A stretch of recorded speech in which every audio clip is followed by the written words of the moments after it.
خدا سے میری یہی دعا ہے، خدا سے میری یہی دعا ہے کہ میں بھی شہر مدینہ دیکھوں۔ خدا سے میری یہی دعا ہے کہ میں بھی شہر مدینہ دیکھوں۔ خدا سے میری یہی دعا ہے کہ میں بھی شہر مدینہ دیکھوں۔ نصیب جاگے کرم ہو ایسا، نصیب جاگے کرم ہو ایسا، نبی کے روضے کا زینہ دیکھوں۔ نصیب جاگے کرم ہو ایسا، نبی کے روضے کا زینہ دیکھوں۔ اور آپ ماشاءاللہ بڑے غور و فکر سے سن بھی رہے تھے۔ اب میں بلا کسی تمہید کے، کیونکہ کافی وقت ہو چکا ہے، جن سے آپ بخوبی واقف ہیں اور مسلسل کئی سالوں سے آپ سے ان کی ملاقات ہے، یہ ایک محبت بھی ہے کہ وہ ہماری ایک دعوت پر ہمارے اس چھوٹی سے مدرسے میں تشریف لے آتے ہیں اور ہماری دعوت کو قبول کر لیتے ہیں۔ میری مراد جناب حضرت مفتی محمد امجد صاحب دامت برکاتہم العالیہ، محتمم مدرسہ دارالعلوم صدیق اکبر گورکھی سکندرآباد، حضرت والا ہمارے درمیان میں تشریف فرما ہے۔ میں ان سے گزارش کر رہا ہوں بڑے ہی ادب و احترام کے ساتھ کہ حضرت والا تشریف لائیں اور اپنے والہانہ خطابت سے ہم سب کو مستفیض فرمائیں۔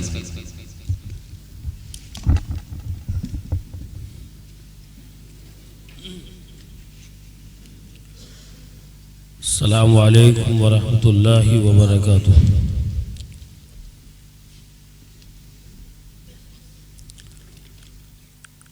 الحمد للہ وحدہ والصلاة والسلام علی من لا نبی بعدہ۔ وقال اللہ تعالی فی کلامہ الناطق، اعوذ باللہ من الشیطان الرجیم، بسم اللہ الرحمن الرحیم، ان ھذا القرآن یہدی للتی ہی اقوم۔ وقال اللہ تعالی فی مقامہ الآخر، انا نحن نزلنا الذکر وانا لہ لحافظون۔ صدق اللہ العظیم۔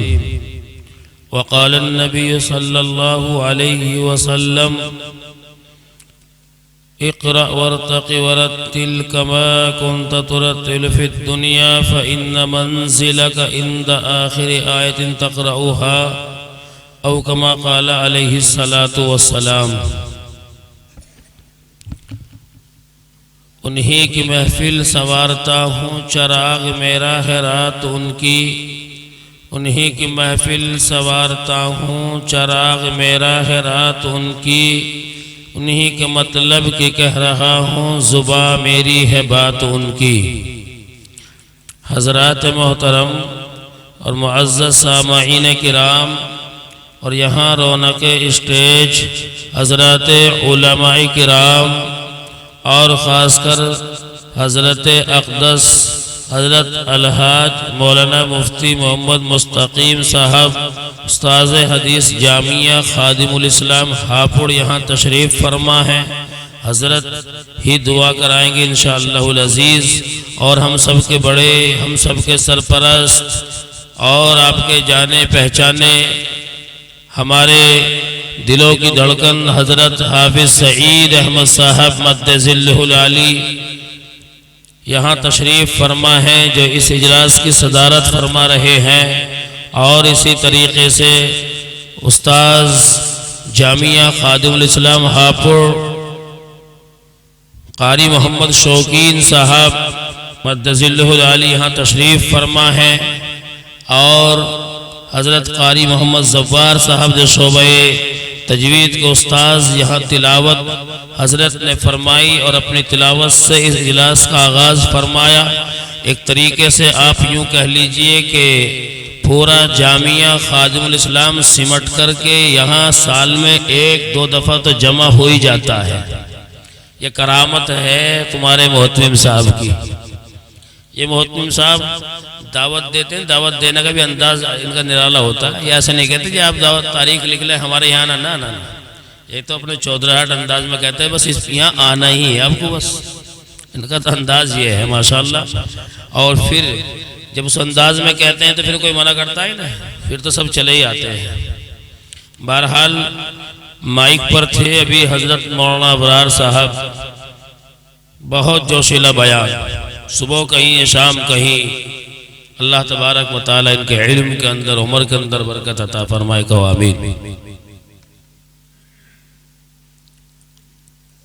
جانے والے تو چلے گئے جن کو جانا تھا، اور آپ بیٹھے ہیں تو میرے ساتھ یہ وعدہ کر لو کہ انشاءاللہ ہم بیٹھے رہیں گے۔ وعدہ کر لو ہاتھ اٹھا کر کے۔ چند ہاتھ اٹھے ہیں، پورے ہاتھ نہیں اٹھے؟ گوندی والے ہاتھ تو اٹھا لے میرے ساتھ میں تو پچھلے 27-28 دن سے صبح کہیں شام کہیں، یہ بھائی ثاقب اس کی شہادت دے سکتے ہیں، اور لگ بھی رہا ہوگا آپ کو میرے گلے سے، لیکن پھر بھی میں آپ کی محبت میں یہاں بیٹھا ہوں، اور وقت بھی جو ہے قریب 7:30 بجے کے قریب ہوا چاہتا ہے، جبکہ اس وقت کوئی مقرر آتا میں ہوتا میرا لوگ دوسرا ہوتا کہتا وآخر دعوانا الحمدللہ رب العالمین۔ چونکہ آگے جو وقت بچا ہے وہ صرف اتنا بچا ہے کہ تاکہ نیند پوری ہو جائے، بشاشت کے ساتھ فجر کی نماز ادا کی جا سکے۔ جلسہ دیر تک چلاؤ، فجر کی نماز خطرے میں پڑ جاتی ہے۔ اب تم اٹھنے کی فضا مت بنانا، نوجوان طبقے سے خاص کر میں درخواست کر رہا ہوں کہ تم مت اٹھنا بالکل بھی۔ ہوتا ان جلسوں میں یہی ہے کہ دیکھتے رہتے ہیں کون سا اٹھے، پھر ایک اٹھا اس کے پیچھے ایک اور اٹھا، 2 اٹھ، پھر اٹھتے ہی چلے جاتے ہیں۔ زیادہ میں تو 40 منٹ مشکل آپ کے بیچ میں ہوں، جلسہ بھی ختم ہو جائے گا، حضرت مفتی صاحب تشریف لائیں گے انشاءاللہ، پھر دعا ہو جائے گی۔ کیوں حضرت فرما رہے ہیں کہاں ایسا ہی ہے؟ یہاں بیٹھ کر کے آپ دل جمی کے ساتھ سنیں گے نا انشاءاللہ۔ ہاں، آنکھیں کھول کر کے رکھنا، اگر یہ آنکھیں کھلی رہی تو کان تو یہ خود بخود کھلے رہیں گے۔ یہ کان تابع ہوتے ہیں آنکھ کے، بات سمجھ میں آ رہی؟ اور جس کی آنکھیں بند ہو گئی یعنی جو سو گیا وہ کھو گیا۔ من شہید وجد ومن نام خطا، جو سویا بس گیا، جو جاگ لیا اس نے کچھ نہ کچھ پا ہی لیا۔ جیسا کہ ایک جگہ پروگرام تھا، کسی میلے کا نمائش کا پروگرام تھا، مشاعرہ وغیرہ کا، اور یہ 4 دوست گوندی سے چلے کہ بھئی ہاپوڑ چلنا ہے، فلاں جگہ پروگرام ہے۔ میرے ساتھ تو وعدہ کیا، ان لوگوں نے بیٹھ کے مضبوط وعدہ کیا، الکریم اذا وعدہ وفا، مومن کا وعدہ پتھر کی لکیر ہونا چاہیے، مضبوط مستحکم ہونا چاہیے، اور وہ تب جب خدا کے گھر میں بیٹھ کر کے تم وعدہ کر رہے۔ بات سمجھ میں آ رہی؟ اور نوجوانوں مت بولو، یہ موقع تمہاری زندگی میں بار بار نہیں آئے گا۔ اس اجلاس کو منعقد کرنے میں جانتے ہو کتنی جافشانی سے کام لینا پڑتا ہے۔ پوچھو قاری رضوان صاحب سے، پوچھو مدرسے کے انتظامیہ سے، یا پوچھو مدرسے کے مدرسین سے، طلبہ عزیز سے، کہ کس طریقے سے یہ بزم سجائی ہوگی اور کس طریقے سے یہاں تیاریاں کی ہوں گی۔ اور ہم جب تیاریاں تو بہرحال ان لوگوں نے کی، لیکن ہم نے بھی انتظار کیا ہوگا گزشتہ کی طرح، چونکہ گزشتہ میں بارش آ گئی، اللہ تبارک و تعالیٰ کی طرف سے باران رحمت کا نزول ہوا، جلسہ سمٹ کر کے برآمدے میں چلا گیا۔ لیکن بہرحال آج موسم اچھا ہے، موقع بھی ہے، اور یہ فرصت اللہ تبارک و تعالیٰ نے علماء کی بات سننے کے لیے تمہیں عطا فرمائی ہے. اس کا یہ مطلب مقصد ہرگز نہیں ہے کہ تم یہاں بیٹھ کر کے بات چیت کرو اور یہاں بیٹھ کر کے اٹکیلیاں کرو. جانتے ہو جلسے کا انتظار کیا جاتا ہے 365 دن اور 3-4 موسم سروں پہ گزارنے ہوتے ہیں اور اس کے باوجود نہ جانے کتنی جد و جہد کرنی پڑتی ہے, کام کو آگے پیچھے کرنا پڑتا ہے, تب کہیں جا کر کے یہ قیمتی لمحات ہمارے ہاتھ آتے ہیں. اور اگر ہم نے ان کو اسی طریقے سے گنوا دیا گپ شپ میں بات کرنے میں, تو پیاروں یہاں تمہارا آنا بے مقصود ہو جائے گا, کوئی فائدہ مند نہیں ہوگا. اگر یہ بات کرنی تھی تو کسی ٹی اسٹال کا جا کر کے چکر کاٹ لیتے, یا بہرحال اگر یہی باتیں کرنی تھی کسی بیٹھک پہ جا کر کے یہی انتخاب کر لیا ہوتا کہ یہاں بیٹھ کر کے ہم بات کریں گے. پھر اس مدرسے میں اور جلسے میں آنے کی تمہیں کیا ضرورت تھی؟ یہاں سنیں اور ایسے ہی سنیں جیسے کہ سننے کا حق ہے. جانتے ہو یہ علماء کرام چن کر کے لاتے ہیں. ایسا قطعا نہیں ہے کہ ٹیپ ریکارڈ چلا دیا, چٹخنی دبائی اور ٹیپ ریکارڈ چالو ہو گیا. نہ, یہ علماء کرام ہیں جو چن کر کے کتابوں سے لاتے ہیں.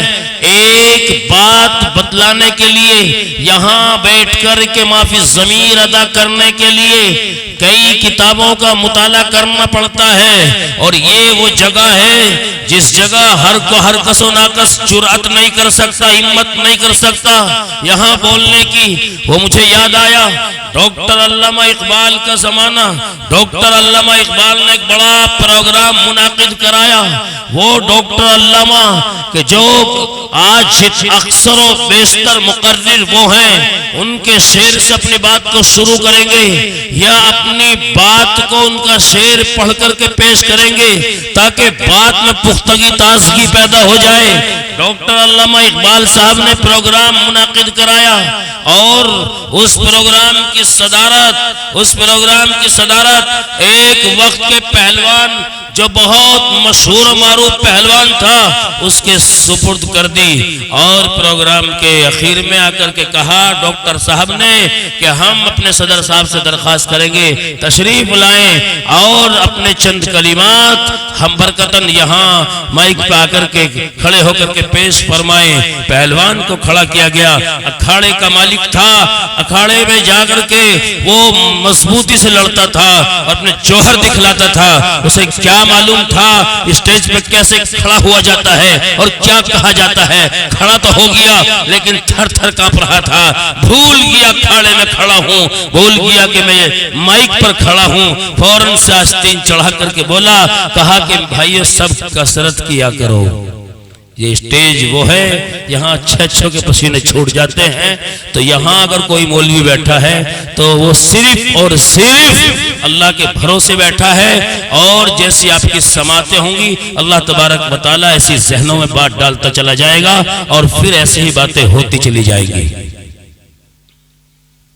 ورنہ بات چیت کرنے والے نوجوان یاد رکھیں کہ تمہارا یہاں بیٹھنا پھر کوئی فائدہ مند نہیں ہوگا. اور تم وہاں بیٹھے, وہاں بیٹھنے کا کوئی مطلب ہی نہیں بنتا. تمہیں سامنے آ کر بیٹھنا چاہیے تھا تاکہ تم سے مخاطب ہو کر اچھا بھی لگتا. میں نے قرآن کریم کی آیت کریمہ تلاوت کی اور جناب نبی اکرم صلی اللہ علیہ وسلم کی حدیث پاک آپ حضرات کی خدمت میں پیش کی. قرآن کریم مکمل دستور حیات, اس کی تعلیمات بھی مکمل طور پر فطرت انسانی اور عقل سلیم کے عین مطابق ہے. قرآن کریم حق و باطل کی کسوٹی ہے.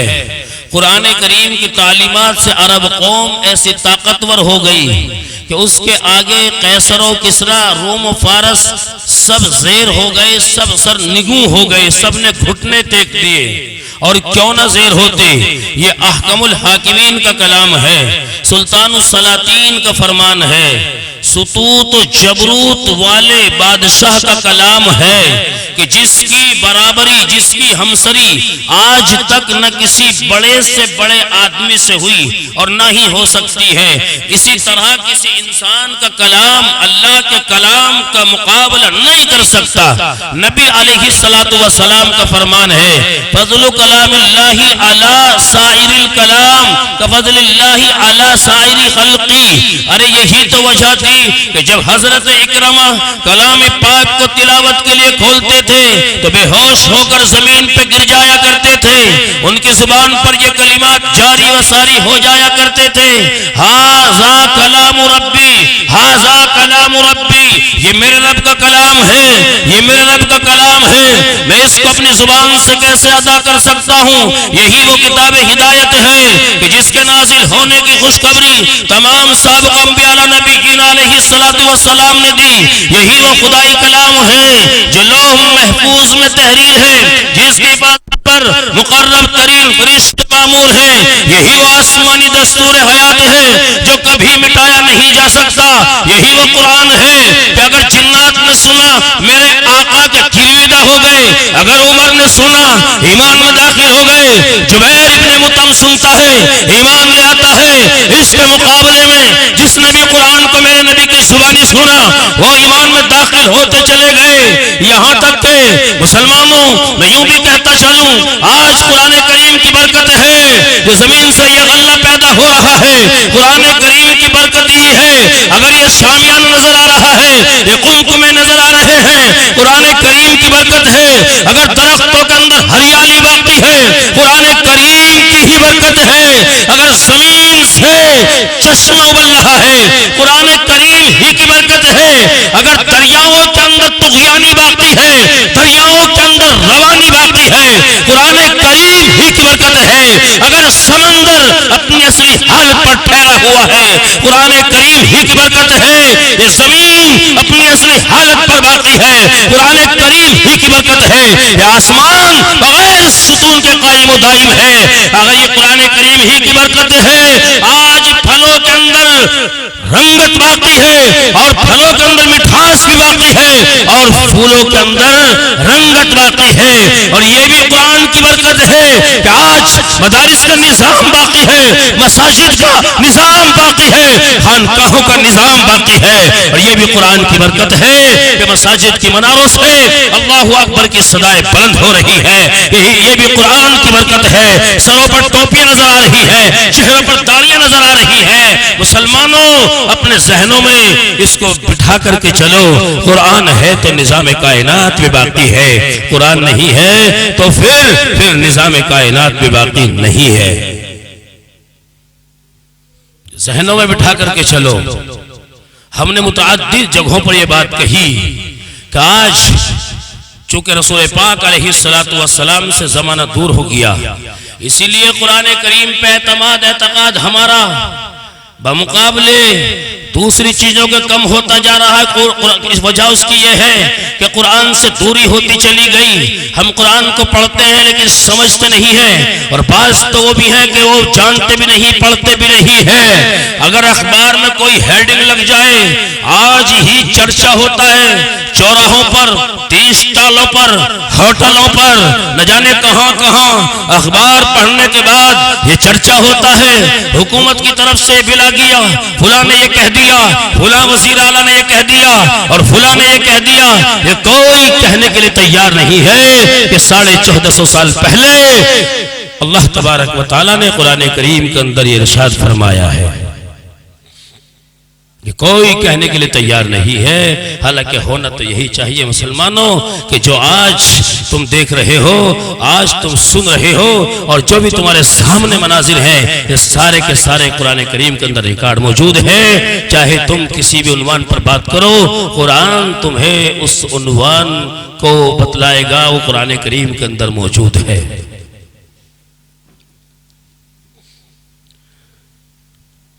میں نے عرض کیا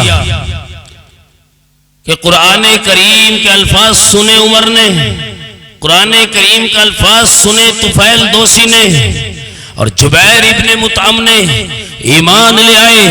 مسلمانوں یہ طفیل دوسی کون ہے؟ میرا نبی کا دشمن ایمان نہیں لایا، خلاق اعظم کا دشمن ایمان نہیں لایا، اسلام کا دشمن ایمان نہیں لایا، اور جانتے ہو یہ اپنے خاندان کا بڑا آدمی ہے، پڑھا لکھا ہے، عربی داں ہے، عربی جانتا ہے۔ اس کے ذہن میں یہ بات پائی، یہ بات سما گئی کہ میں بھی محمد کے پاس جاؤں اور دیکھوں آخر اس کا کلام اور اس کے کلام میں کتنی تازگی اور کتنی تاثیر، کتنا دم ہے۔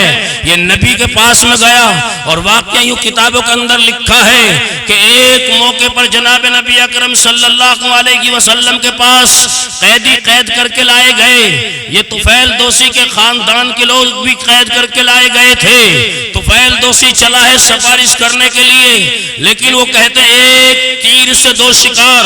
طفیل دوسی کے ذہن میں یہ تھا میں اپنے خاندان کے لوگوں کی سفارش بھی کروں گا، لیکن اس سے قبل ذہن میں یہ بات آ گئی آخرکار میں محمد کے ساتھ بیٹھ کر کے بات چیت کروں گا، آخر میں بھی تو عربی جانتا ہوں، میں بھی تو پڑھا لکھا ہوں، میں اپنی بات سے مرعوب کر لوں گا محمد کو، میں بھی اپنی بات سے ثابت کر دوں گا کہ جیسا شیر جیسا جادو تم جانتے ہو اس سے کہیں زیادہ بہتر تو شیر کہنا میں بھی جانتا ہوں، مجھے بھی عربی پر عبور حاصل ہے۔ یہ طفیل دوسی اس نیت سے چلے گئے اور وہاں جا کر کے دیکھا جناب نبی اکرم صلی اللہ علیہ وسلم قرآن کریم کی تلاوت فرما رہے ہیں۔ طفیل دوسی سنتے رہے، جب میرے نبی جناب نبی اکرم صلی اللہ علیہ وسلم نے تلاوت قرآن کو ختم کیا، طفیل دوسی نے ہاتھ پھیلا کر کے یوں کہا ربا، یوں کہا یا نبی اللہ معاف کر دینا، اگر یہی ہے رب کا نازل کردہ کلام میں بھی ایمان لانے کے لیے تیار ہوں۔ طفیل دوسی قرآن سن رہا تھا، میرا نبی قرآن پڑھ رہا تھا، ایک قرآن وہ جس کو نبی نے نازل کیا، جس کو نبی کو اوپر نازل کیا، خلاق اعظم نے نازل کیا، سیدنا جبرائیل لے کر کے آئے اور براہ راست اس کو سنے۔ طفیل دوسی نہ رہا گیا، ایمان میں داخل ہو گیا، آگے کو ہاتھ بڑھا کر کے کہا یا نبی اللہ مجھے بھی لا الہ الا اللہ محمد رسول اللہ کلمہ پڑھا دیجئے، میں بھی اس قرآن پہ ایمان لانے کے لیے تیار ہوں۔ اس کے مقابلے میں جبیر ابن مطعم ہے، یہ مہمان بن کر کے گئے ہیں، اپنے مکے والوں کے یہاں مہمان بن کر کے گئے ہیں۔ ان کے میزبانوں نے کہا ہے خدا را تم مہمان بن کر کے آئے ہو، تمہارا استقبال ہم پہ لازم ہے، ہم تمہارا استقبال کرنے کے لیے تیار ہے، لیکن ایک گزارش ہے، ایک شرط ہے، وہ یہ ہے اپنے کانوں میں روئی لگا کر کے رکھنا، چاہے تم یہاں ایک دن قیام کرو یا 4 دن قیام کرو یا 5 دن قیام کرو، اس سے کوئی بحث نہیں ہے، لیکن جتنے دن تمہارا یہاں قیام رہے اپنے کانوں کو بند رکھنا۔ جبیر ابن مطعم نے وجہ پوچھی کہ وجہ کیا ہے، تو ان کے میزبانوں نے کہا کہ محمد ایسا جادو ہے، اتنا بڑا جادوگر ہے محمد کے پاس، ایسا جادو اتنا بڑا جادوگر ہے، اس کے پاس ایک ایسا کلام ہے جو بھی اس کو سنتا اسی کا دیوانہ ہو جاتا ہے۔ کہا اچھا۔ جبیر ابن مطعم نے کانوں کو بند کیا، روئی لگا لی، 1 گھنٹہ گزر گیا، 2 گھنٹے گزر گئے، یہاں تک کہ رات آئی، رات گزر گئی، اگلا دن آیا، گھومتا گھامتا وہاں پہنچا حرم کے اندر، میرے آقا جناب نبی اکرم صلی اللہ علیہ وسلم نماز کی حالت میں تلاوت قرآن فرما رہے ہیں۔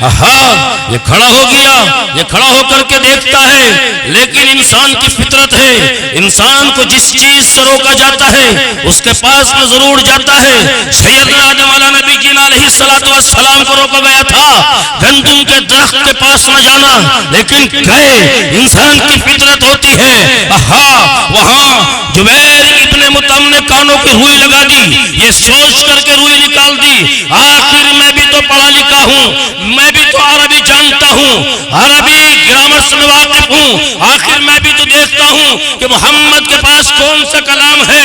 میرے آقا جناب نبی اکرم صلی اللہ علیہ وسلم نماز کی حالت میں تلاوت قرآن فرما رہے ہیں، اور جبیر ابن مطعم امام نے کان کی روئی نکال دی. روئی نکالنے کے بعد جب جبیر قرآن سنتا ہے تو جبیر کے بھی حالات بدل جاتے ہیں اور یوں چکر کاٹ کے نبی علیہ السلام کے سامنے آ کر کے کہتا ہے یا نبی اللہ مجھے بھی کلمہ پڑھا دیجئے. جب جبیر ابن مطعم نے قرآن کو سنا تو ایک کلیجہ پھٹ کر کے بہرحال بہر آیا اور پھر کہا کہ یا رسول اللہ مجھے بھی حلقہ اسلام میں داخل فرما لیجئے, میں بھی اس قرآن پہ ایمان لانے کے لیے تیار ہوں. یہ بھی قرآن سننے کے بعد ایمان میں داخل ہو گیا, یہ بھی داخل ہو گیا. اور وہ جس کا ذکر کیا عمر فاروق رضی اللہ تعالیٰ جانتے ہو کتابوں میں لکھا کہ تمام کے تمام صحابہ مرید رسول ہیں, تنہا خطاب کا بیٹا عمر ہے جو مراد رسول ہے. اللہ کے نبی صلی اللہ علیہ وسلم نے تیار کم کے اندر رات کی تاریکی میں حضرات صحابہ کرام کی موجودگی میں ہاتھ اٹھا کر کے اللہ کے اعظم سے مانگا تھا ربا عمر ابن خطاب کے ذریعے یا ابو جہل ابن حشام کے ذریعے ان دونوں میں سے کسی ایک کے ذریعے اسلام کو ترقی عطا فرما, اسلام کو بلندی عطا فرما. مجھے یاد آیا جب وہاں خانہ کعبے کے اندر بیٹھ کر کے حرم کے اندر بیٹھ کر کے نبی کی دشمنی میں ایک کانفرنس منعقد ہوتی ہے, ایک جلسے کا انعقاد ہوتا ہے. جانتے ہو مسلمانوں وہاں نبی علیہ السلام کی مخالفت میں دشمنی میں اللہ کے نبی کی دشمنی میں ایک جلسے کا انعقاد کیا جاتا ہے, ایک جلسہ منعقد کیا جاتا ہے. اس جلسے میں یہ ابو جہل بیٹھا ہے, یہاں عتبہ بھی بیٹھا ہے, یہاں شیبہ بھی بیٹھا ہے, میرے نبی کے تمام دشمن بیٹھے ہیں اور ان دشمنوں کے چیلے چپاٹے بیٹھے ہیں, سارے کے سارے بیٹھے ہوئے ہیں. آج ان کا موضوع یہ نہیں ہے ہماری اولاد کیسے ترقی کریں گی, آج ان کا موضوع یہ نہیں ہے بزنس کیسے آگے بڑھے گا, تجارت کیسے آگے بڑھیں گی, آج ان کا موضوع یہ بھی نہیں ہے فیکٹریاں کیسے چلیں گی. آج ان کا موضوع بس یہ ہے کہ کون ہے ہم میں سے تم میں سے جو کھڑا ہو کر کے کہے میں محمد کا خاتمہ کر کے رہوں گا, محمد کا کام تمام کر کے رہوں گا. کوئی کھڑا نہ ہوا. ابو جہل کھڑا ہوتا ہے, للکار کر کے ابو جہل کہتا ہے, ابو جہل نوجوانوں کو للکار کے کہتا ہے اور نوجوانوں کیا تمہاری ماں نے تمہیں اسی دن کے لیے جنا ہے, کیا تمہاری ماں نے تمہیں اسی دن کے لیے دودھ پلایا ہے کہ تمہارے آبا اجداد کے دین پہ آنچ آتی رہے اور تم تماشائی بنے دیکھتے رہو. یہ خطاب کا بیٹا کھڑا ہو گیا اور کھڑے ہو کر کے یوں کہا ہے ہاں میری ماں نے مجھے اسی دن کے لیے جنا ہے, میری ماں نے مجھے اسی دن کے لیے دودھ بھی پلایا ہے. کھڑا ہو گیا اور کہا میری ماں نے مجھے اسی دن کے لیے جنا ہے اور میری ماں نے مجھے اسی دن کے لیے دودھ بھی پلایا ہے. میں محمد کا کام تمام کر کے رہوں گا اور تم ٹھہرو, میں محمد کا سر تمہارے قدموں میں لا کر کے ڈال دیتا ہوں. یہ ابو جہل آگے بڑھا, عمر کے شانے پہ ہاتھ رکھ کر کے شہباز عمر ہمیں تمہاری طاقت پہ ناز ہے, تمہاری رگوں میں دوڑنے والے خون پہ ہمیں اعتقاد ہے, تم ہی اس کام کو انجام دے سکتے ہو. یہ خطاب کا بیٹا وعدہ کر کے چلا, ہاتھ میں ننگی تلوار ہے, وہاں ہواؤں میں فضاؤں میں تلوار کو لہراتا ہے. مکے کا سورج اپنی جوانی پر ہے, مکے کا سورج اپنے شباب پر ہے, مکے کا سورج وہاں کی پتھریلی زمین کو سلامی پیش کر رہا ہے. دوپہر کا وقت ہے, گرمی شدت اختیار کیے ہوئے ہے, سورج شباب پر ہے, تلوار کو فضا میں لہرا کر کے وعدہ کر کے چلتا ہے. پسینہ پیشانی سے ٹپک رہا ہے. کسی کہنے والے نے کہا عمر خیریت تو ہے, کہا کہ آج خیریت نہیں ہے, کہا کہ کیا مطلب, آج بانس رہے گا, آج بانسری رہے گی. پھر کہا کہ کہنا کیا چاہتے ہو, کہا آج محمد کا کام تمام کر کے رہوں گا. یہ جو محمد کا گراف بڑھتا جا رہا ہے میں اس گراف کو ختم کر کے رہوں گا, بلکہ ختم نہیں میں محمد ہی کا خاتمہ کر کے دم لوں گا. ان صحابی نے پلٹ کر کے کہا عمر جا اپنی بہن کی خبر لے, تیری بہن اسی محمد کی غلامی کو اختیار کر چکی ہے، اسی محمد کے ہاتھ پہ لا الہ الا اللہ کا اقرار کر چکی ہے۔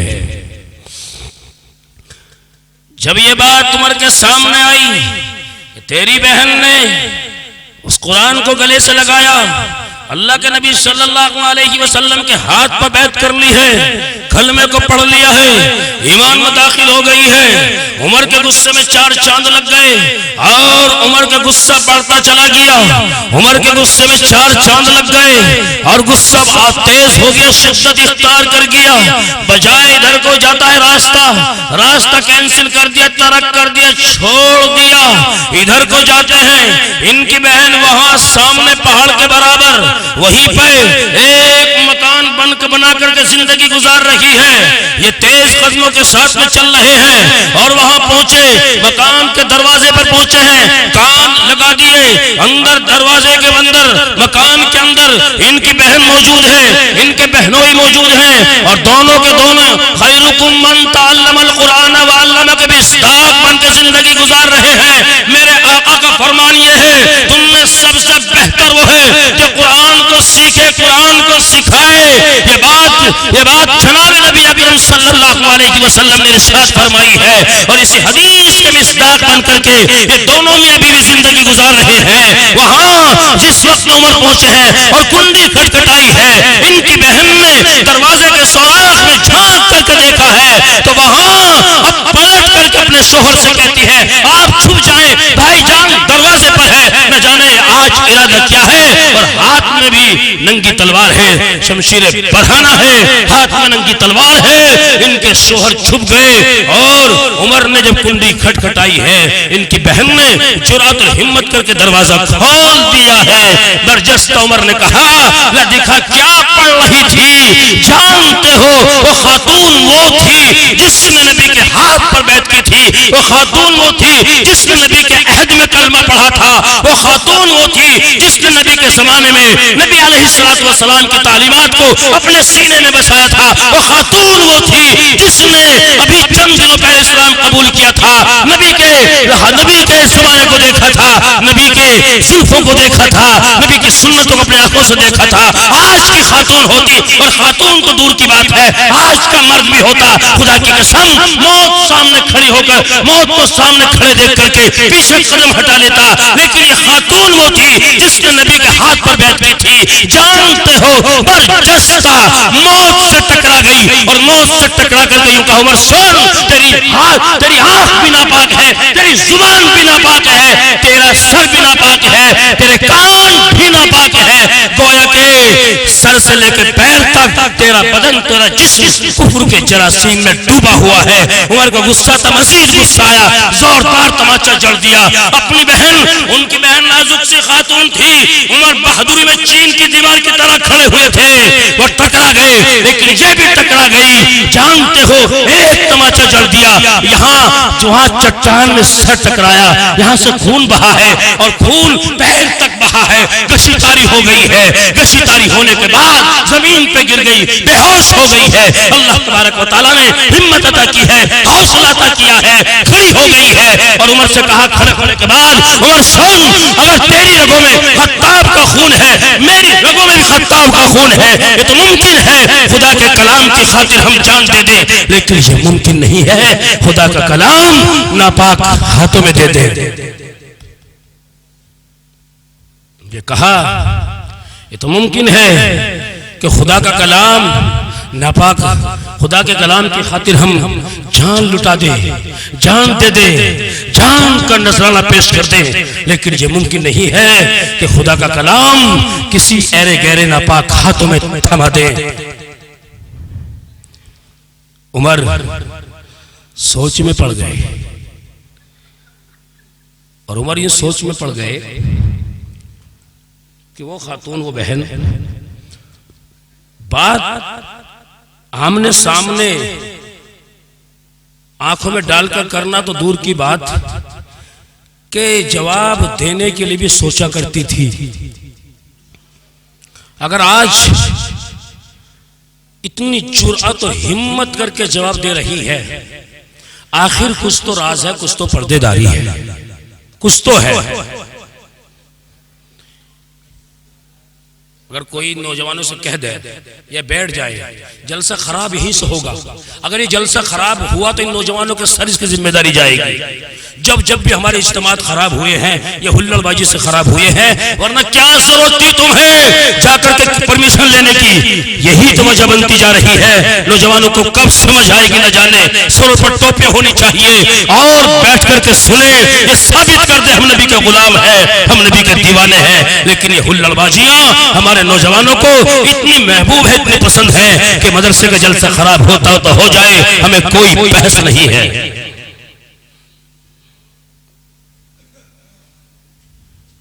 عجیب تماشا ہے، عجیب تماشا ہے.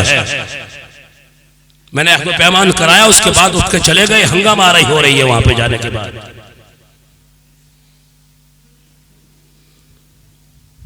درود شریف پڑھ لیں. اللہم صلی اللہ علیہ وسلم. میں عرض یہ کر رہا تھا کہ وہاں عمر ٹوٹ گئے، خاندانی تھے اس لیے ٹوٹ گئے. اگر خاندانی نہ ہوتے تو ٹوٹتے نہ.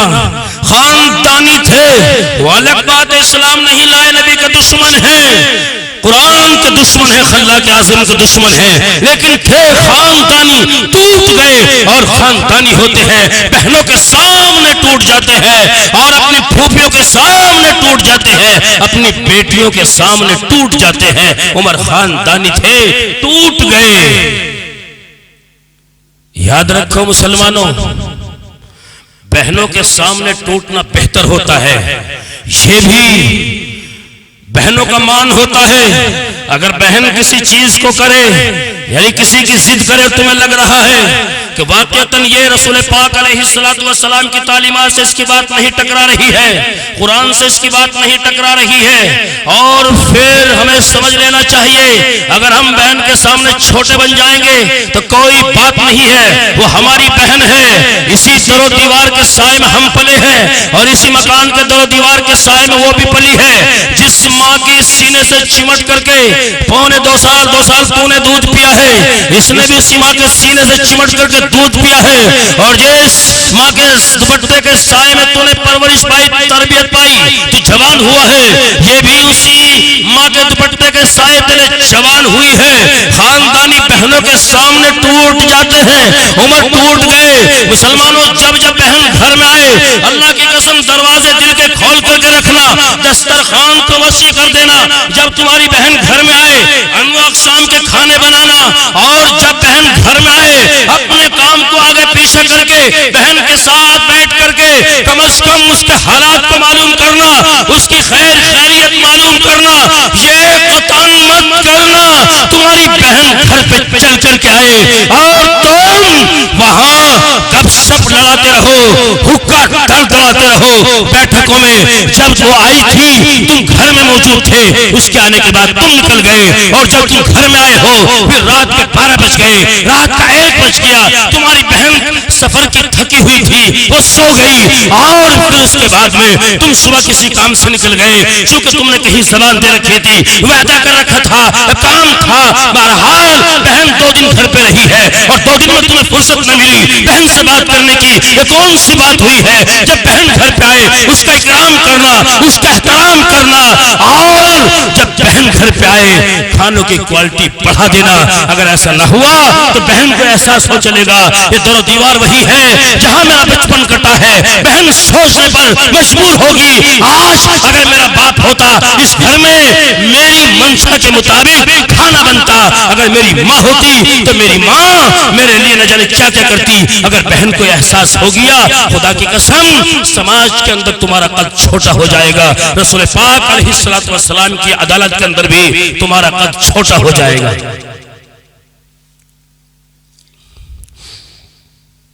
اگر بہن کا مرتبہ مقام جاننا چاہتے ہو تو چلو رسول پاک علیہ السلام کی عدالت کے اندر. ایک موقع میرے آقا جناب نبی اکرم صلی اللہ علیہ وسلم کی زندگی میں آیا. ایک غزوے کے موقع پر قیدی قید کر کے لائے گئے. نبی علیہ السلام نے مشورہ کیا ان کے ساتھ میں کیا سلوک کیا جائے؟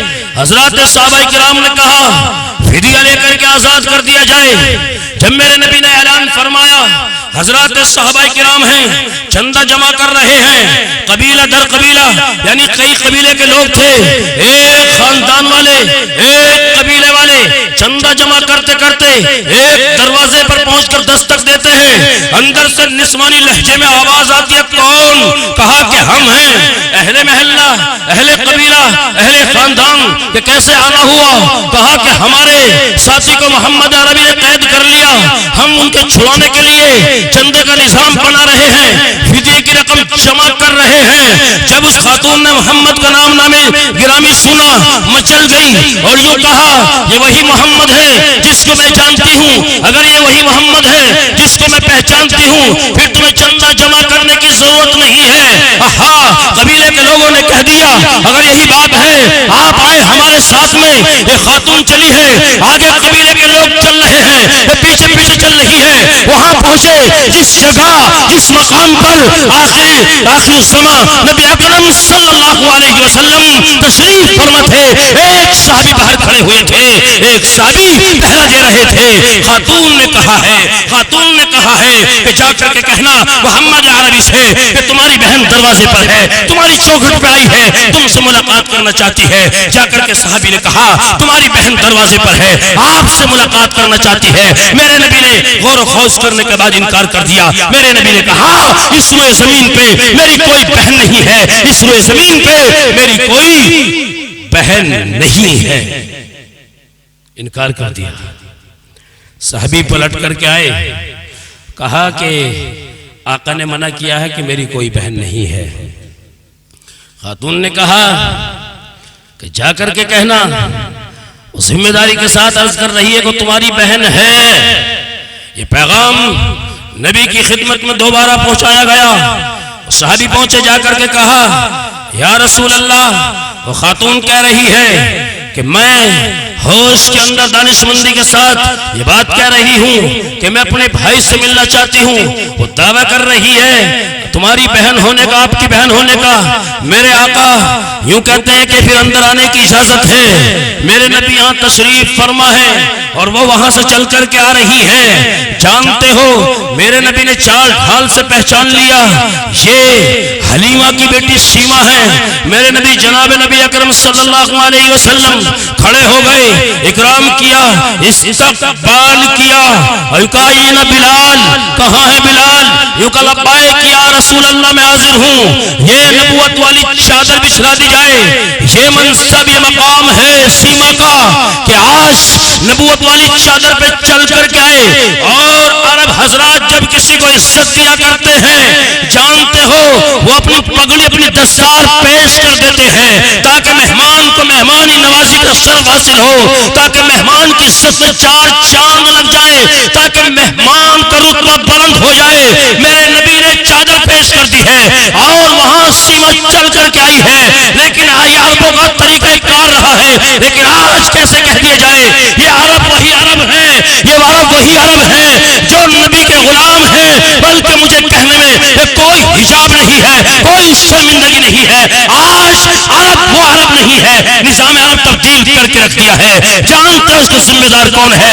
اس کا ذمہ دار محمد بن سلمان ہے، یہودی ایجنٹ ہے، یہودی کا پروردہ غلام ہے، یہودی کا سرخرید غلام ہے۔ اگر یہ بات نہیں ہے تو پھر کیا ضرورت ہے عرب کے اندر شراب کی دکان عام کرنے کی؟ اگر یہ نہیں ہے کیا ضرورت پیش آئی تھی لڑکیوں کو ہوٹلوں پہ بٹھلا دیا گیا، لڑکیوں کو ایئرپورٹ پہ بٹھلا دیا گیا؟ پھر یہ ضرورت نہیں ہے، پھر کیا اگر یہ بات نہیں ہے پھر کیا ضرورت تھی لڑکیوں کو گاڑی چلانے کی اجازت دے دی گئی ہے؟ اگر یہ بات نہیں ہے پھر کیا وجہ ہے وہاں صنم خانے وجود میں آ رہے ہیں اور وہاں ڈانس بار ہو رہا ہے، کلب کھل رہے ہیں، جوا ہو رہا ہے، سٹے بازی عام ہوتی جا رہی ہے. وہ سرزمین تو وہ سرزمین ہے جس سرزمین کو میرے آقا جناب نبی اکرم صلی اللہ علیہ وسلم نے ایک ایک خرافات سے پاک کیا تھا, ایک ایک گناہ سے پاک کیا تھا. وہ سرزمین تو مقدس سرزمین ہے جس سرزمین پہ ہندوستان ہی نہیں دنیا بھر کے لوگ جاتے ہیں,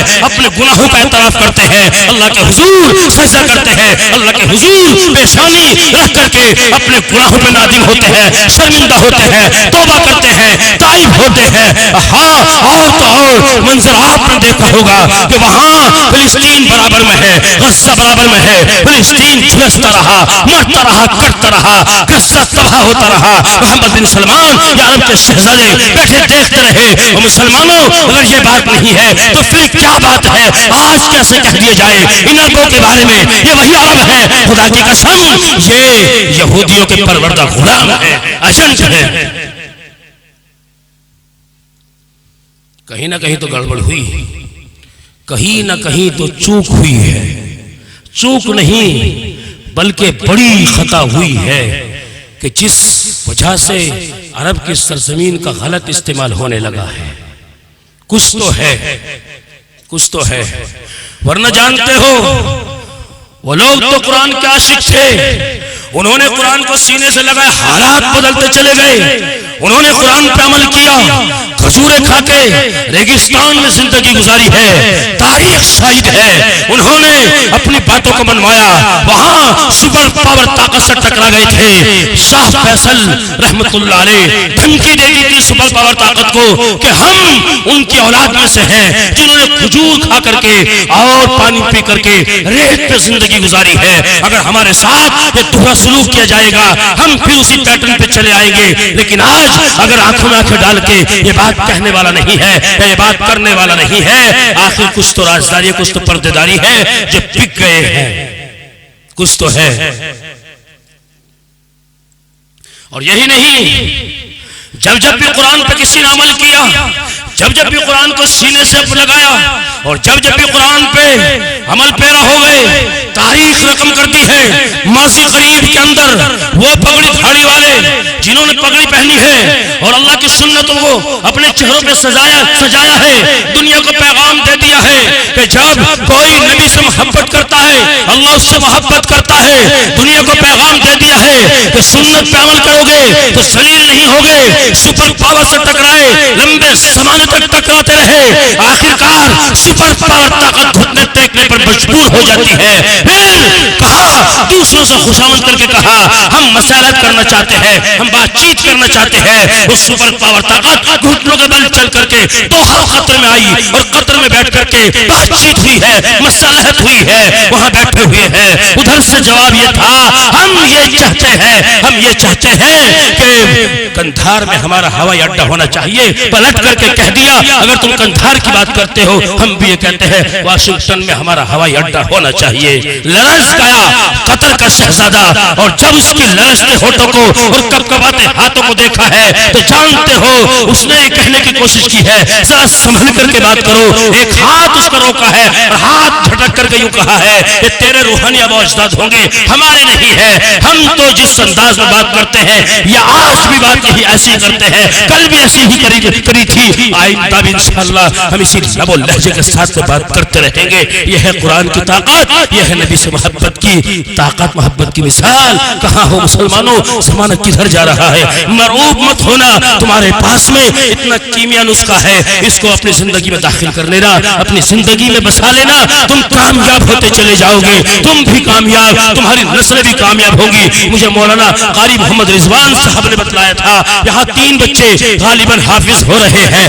یہ بڑا کارنامہ ہے اس مدرسے کا, اس مکتب کا. یہ بظاہر تو چھوٹا سا مدرسہ ہے لیکن اتنا بڑا کارنامہ انجام دے دیا ہے. خدا کی قسم کہ تم جتنی رقم اس مدرسے کو دے رہے ہو اس سے کئی گنا زیادہ ہے یہ مدرسہ ریٹرن تمہیں وہ کر رہا ہے, ریٹرن لوٹا رہا ہے, واپس لوٹا رہا ہے. تم کیا کسی کی قیمت لگا سکتے ہو؟ حافظ قرآن کی قیمت تم لگا سکتے ہو؟ تم تو کیا پوری دنیا مل کر کے حافظ قرآن کی قیمت نہیں لگا سکتی ہے. تم نے کتنے پیسے دیے ہوں گے مدرسے میں؟ گزشتہ کا ریکارڈ میرے سامنے ہے, اس سے پہلا بھی ریکارڈ میرے سامنے ہے, اب کا ریکارڈ بھی میرے سامنے ہے. تمہاری بساط کیا ہے, پوری دنیا مل کر کے ایک حافظ قرآن کی قیمت لگانا چاہے خدا کی قسم نہیں لگا سکتی ہے. وجہ جانتے ہو وجہ کیا ہے؟ وجہ یہ ہے جب حساب و کتاب ہو رہا ہوگا نامہ اعمال اس ہاتھ میں ہوں گے، نامہ اعمال اس ہاتھ میں ہوں گے. جس کے نامہ اعمال اس ہاتھ میں وہ کامیاب اور جس کے نامہ اعمال اس ہاتھ میں وہ ناکام. اللہ حفاظت فرمائے. جب کسی کے نامہ اعمال اس ہاتھ میں ہوں گے حافظ قرآن مچل کر کے آئے گا، یوں کہے گا ربا یہ میرے چچا میرے خالو میرا تایا ہے اور تیرے حبیب نے خوشخبری دی تھی کہ جس حافظ قرآن نے اس کو سینے میں بسایا اس پہ عمل کیا میں اس کی شفاعت کو قبول کروں گا. ربا یہ میرے چاچا ہی تو ہیں، میرے تایا ہی تو ہیں، میرے خالو ہیں. رب کہے گا اگر یہی بات ہے جا میں نے تیرے حوالے کر دیا. پھر کوئی لگائے گا قیمت کہ جنت کو کوئی وہاں ڈالر سے خرید سکتا ہے کہ جنت کو سونے چاندی سے نہیں خرید سکتا. لیکن یہ حافظ قرآن ہے، اس کی عمل کی برکت سے سینے بسانے کی برکت سے وہاں فیصلہ تبدیل ہو جائے گا. اس کی سفارش میں اللہ تبارک و تعالیٰ اپنے فیصلے کو پلٹ دے گا اور کہے گا اگر یہی بات ہے تو جا ان کو میں نے تیرے حوالے کر دیا. یہ حافظ قرآن یہاں سے پکڑ کے کہے گا تایا چچا آپ کا مقام آپ کا مرتبہ یہ نہیں، آؤ جنت کی راہ پہ ڈال دے گا، جنت کے دروازے پہ چھوڑ کر کے آئے گا. یہ تو وہی بات ہو گئی ہے کہ میں بولتا رہا تم سنتے رہو اور یہ ناانصافی ہوگی، شمع خراشی ہوگی. چونکہ حضرت مفتی صاحب وہاں آرام فرما رہے تھے، تکان بہت تھی، وہ تو صبح کہیں شام کہیں لمبے زمانے سے بول رہے ہیں، ہندوستان کے گوشے گوشے میں بولتے رہتے ہیں. کوئی ہندوستان کا صوبہ رہا ہوگا جس میں حضرت والا کا خطاب نہ ہوا ہو. لوگ چاہتے ہیں اور ایسا چاہتے ہیں کہ دیر تک بولتے رہے. میں بھی سننا چاہتا تھا، میری بدقسمتی یہ تھی کہ حضرت نے مجھے حکم دے دیا کہ تو پہلے جا کر کے بولنا. اب میں نیند پوری کر لیتا ہوں، صبح بھی کہیں ہوں گے پھر کل شام بھی کہیں ہوں گے. مسلسل ان کے یہاں تاریخ لکھی رہتی ہے. وہ یہ تاریخ ہوتی ہے جو 4 مہینے پہلے 5 مہینے پہلے ان کی تاریخیں بک ہو جاتی ہے. موقع ملے گا انشاءاللہ. لیکن اگر کسی کو کوئی رقم دینی ہو، حالانکہ تم نے چندہ دے دیا، میں مبارکباد پیش کرتا ہوں آپ لوگوں کو. آپ نے فراخ دلی کا ثبوت پیش کیا ہے اور آپ نے چندہ دیا ہے. ماشاءاللہ اللہ تعالیٰ عمل کی توفیق مرحمت فرمائے. لیکن بہرحال آپ سوچ رہے ہوں گے واقعہ پورا نہیں ہوا. بات کو پوری کر دوں، بات پوری کر دوں. اجازت ہو تو چندہ تو پتہ تم دو گے نہ دو گے، بات تو سن لو. میں بتا عمر ٹوٹ گئے اور کیوں نہ ٹوٹتے، خاندانی تھے. اپنی بہن سے کہا بتا مجھے کیا کرنا پڑے گا. کہا کہ سامنے چلے جاؤ، کچھ نہیں کرنا پڑے گا. وہ جو پہاڑ نظر آتا ہے پہاڑ کی برابر چشمہ بل رہا ہے، جاؤ وہاں غسل کر کے آؤ. یہ تیز قدموں سے گئے ہیں، غسل کر کے لوٹ آئے. کہا اللہ دکھا کیا پڑھ رہی تھی. ان کی خدمت میں چمڑے پہ لکھا ہوا قرآن کریم کا وہ نسخہ پیش کیا جاتا ہے. قرآن کریم کی چند آیات پیش کی جاتی ہے. قرآن کریم کی چند سطریں پیش کی جاتی ہے. پڑھنا شروع کرتی ہے، تاہا پڑھنے شروع کرتے ہیں. تاہا ما انزلنا علیک القرآن لتشقی.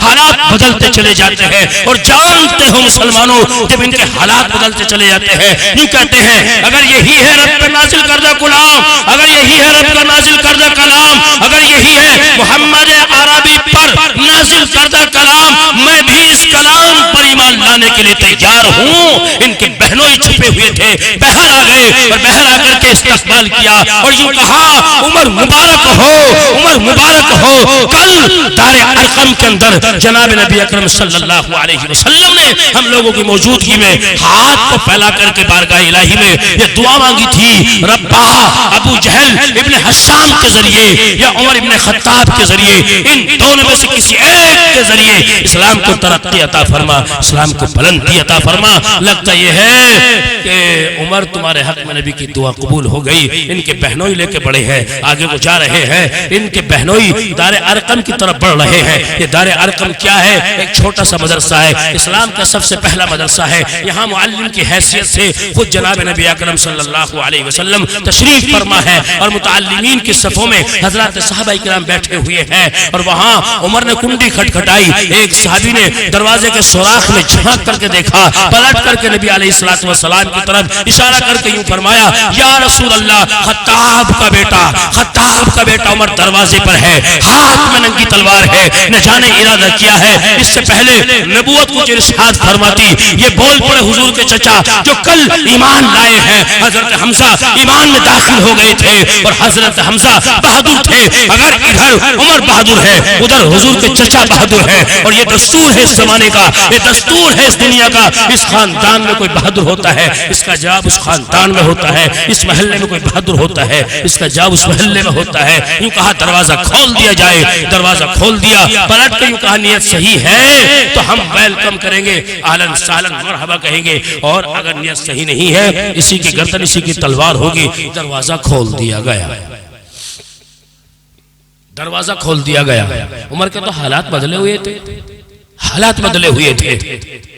عمر آ کر کے نبی علیہ السلام کو ایسے چمٹ گئے جیسا کہ بچے پہ کوئی حملہ آور ہوتا ہے، حملہ کرتا ہے اور بچہ دوڑ کر کے ماں سے چمٹ جاتا ہے، ایسے چمٹ گئے اور یوں کہا چمٹنے کے بعد یا رسول اللہ معاف فرما دیجئے، ہمیشہ مجھے اپنے دامن سے وابستہ کر لیجئے۔ بہرحال میرے نبی نے کلمہ پڑھایا، ایمان میں داخل ہو گئے، اور پھر اذان کا وقت ہوا، اذان پڑھی گئی، اقامت کہی گئی، جماعت کا ٹائم قریب تھا۔ جانتے ہو عمر نے کہا یا رسول اللہ کیا ہم حق پر نہیں ہیں؟ کہا عمر کیا ہوا، ہم تو حق پر ہیں۔ ارشاد فرمایا اگر ہم حق پر ہیں تو یا رسول اللہ بند کمرے میں نماز، بند کمرے میں عبادت، بند کمرے میں توہین، بند کمرے میں اقامت، بند کمرے میں اذان، بند کمرے میں امامت، بند کمرے میں جماعت۔ کس لیے؟ تو پلٹ کر کے نبی نے فرمایا تیری قوم ستاتی بہت ہے، تیری قوم رلاتی بہت ہے، تیری قوم تڑپاتی بہت ہے۔ عمر کہتے ہیں یا رسول اللہ آپ ٹھہرے، میں پلٹ کر کے آیا اور سامنے پہاڑ پہ چلے گئے، اور پہاڑ پہ جا کر کے مکے والوں کو للکار کر کے کہا سنو مکے والوں، اگر تم یہ چاہتے ہو اپنی بیگمات کو بیوہ کراؤ، اگر تم یہ چاہتے ہو اپنے بچوں کو یتیم کراؤ۔ عمر کے مقابلے میں آئے، عمر ایمان لا چکا ہے، عمر ابن خطاب جاگ چکا ہے، ایمان لا چکا ہے۔ یہی اذان ہوگی، یہی اقامت ہوگی، یہی توحید ہوگی، یہی جماعت ہوگی، یہی قیادت ہوگی۔ خدا کی قسم ایک صحابی نے نعرہ لگایا نعرہ تکبیر، یہ اسلام کا سب سے پہلا نعرہ تھا جو عمر کے ایمان لانے کے بعد میں لگا۔ نعرہ تکبیر، نعرہ تکبیر۔ حضرت مفتی محمد امجد صاحب، اسلام کا سب سے پہلے نعرہ تھا۔ تو مسلمانوں قرآن سے محبت کرو، قرآن کو سینے سے لگاؤ، اور ان علماء سے محبت کرو۔ یہ علماء اپنے سینے میں قرآن رکھتے ہیں، قرآن رکھتے ہیں، اور ان علماء کرام سے محبت اس درجے کرو جیسی کرنی چاہیے۔ مت ان کی پگڑیاں اچھالو، مت برا بھلا کہو۔ اگر تم نے برا بھلا کہنے کی بات تو دور کی، اگر تم نے ذرہ برابر بھی ان سے متنفر ہو گئے، خدا کی قسم ڈر لگتا ہے تمہاری آگے چل کر کی نسلیں علماء سے محروم نہ ہو جائیں، آگے چل کر کے تمہاری نسلیں حفاظ اور قرائے اعظام سے محروم نہ ہو جائے۔ ان سے محبت کرو، ان کے سائے سے بھی محبت کرو، ان کی ہر ادا سے محبت کرو، انہیں سینے سے لگاؤ، وقتاً فوقتاً ان کی ضرورتوں کا بھی خیال کرو، یہ تمہاری ذمہ داریاں ہیں۔ اس لیے ان کے بارے میں تمہیں آقا نے فرمایا العلماء ورثۃ الانبیاء، یہ علماء کے لا حول ولا قوت الا باللہ، یہ نبی کے وارث کے، یہ علماء۔ میں بار بار تم سے 2 دفعہ میں نے ریپیٹ کروں، کیا سن رہے ہو تم؟ العلماء ورثۃ الانبیاء، یہ علماء انبیاء کے وارث ہیں۔ ذہنوں کو کھول کے رکھا کرو۔ ہوتے کہ مول صاحب تقریر کر رہے تھے، تقریر کرتے مول صاحب کہتے ہیں کہ بچ جاؤ نماز کے قریب، اور آگے فرمایا کہ جب تم نشے کی حالت میں ہو، بیٹھا سو رہا، کہیں دماغ صبح کو کہہ دیا چوراہے پہ کھڑا ہو کر بہت اچھی بات بتلائی مول صاحب نے، کیا بتلایا؟ میں نماز کو تو منع کر دیا، بیوقوف، آگے بات نہیں سنی۔ تو ذہنوں کو کھول کے رکھا کرو، انشاءاللہ تو چندہ بھی تمہارا ہوگا۔